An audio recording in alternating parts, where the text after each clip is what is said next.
Solitude. Being alone feels kind of taboo, I guess, for some. Solitude and being alone. Yeah. Feels kind of weird when TV's off, the people are off or out. You're alone with just you and your thoughts. What do you do? What do you spend your time doing? You know, solitude is such an interesting concept. I think Tom Hardy said being alone can be addicting and it can be dangerous because when you feel like you don't have to answer to a call, you don't have to answer to a request, you don't have to answer to someone reaching out to you, and it's just you.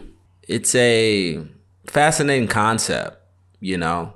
I went on a walk yesterday and there were people outside. You know, I walked through the Queen Anne neighborhood here in Seattle and I just look around and most of the people I see are in their own space.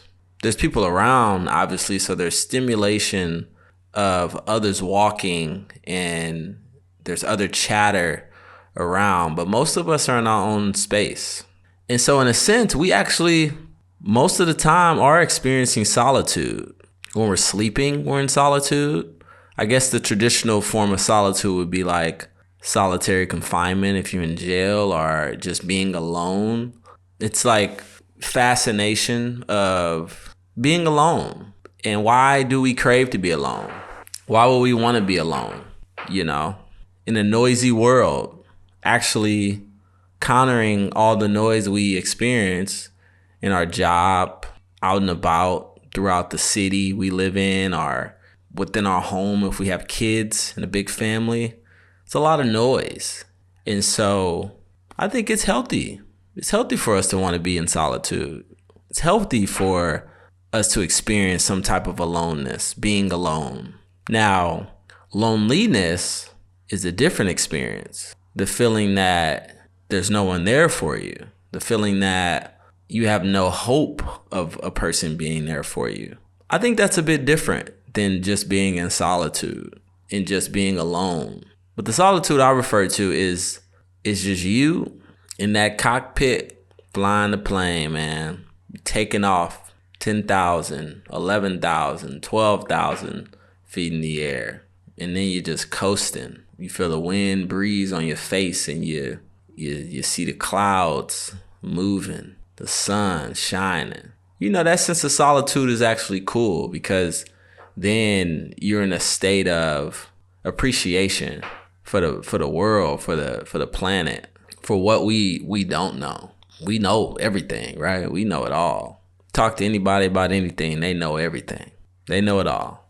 And it's a pretty cool feeling to experience solitude because it's you, it's your thoughts, or it's your actions. Maybe you being in solitude means that you can write a story.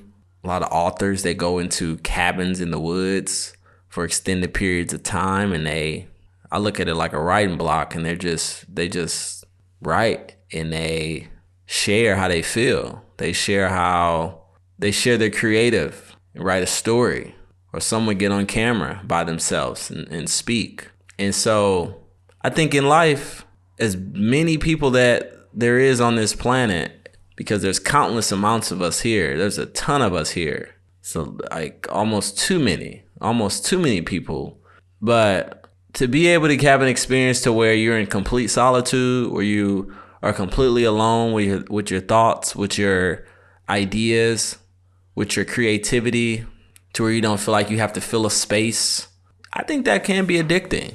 That can be addicting, you know, because sometimes I think that we struggle with lack of silence, lack of doing, lack of hearing, feeling, lacking meditation, lacking prayer. And in that solitude is we can find the creator there. We can find God there. He can point us in a direction we, in our busy mind and our busy experience, may not even connect it to. You know, it can be deep. It can get deep. It can get spiritual.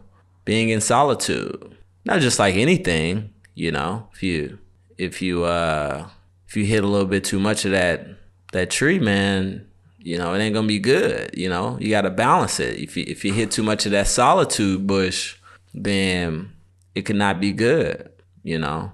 I don't know if a week alone would be good for you. For some, maybe. For some, maybe.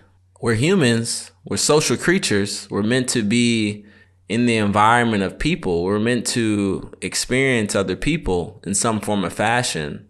Sometimes it's cool to break away from the noise and be in solitude, you know, to sit alone, to find that place on the riverbed and think about what your day was like. Reflect on the busyness. Reflect on the noise. Reflect on the do and the don'ts. Reflect on how a certain experience made you feel when you experienced it. Reflect on that.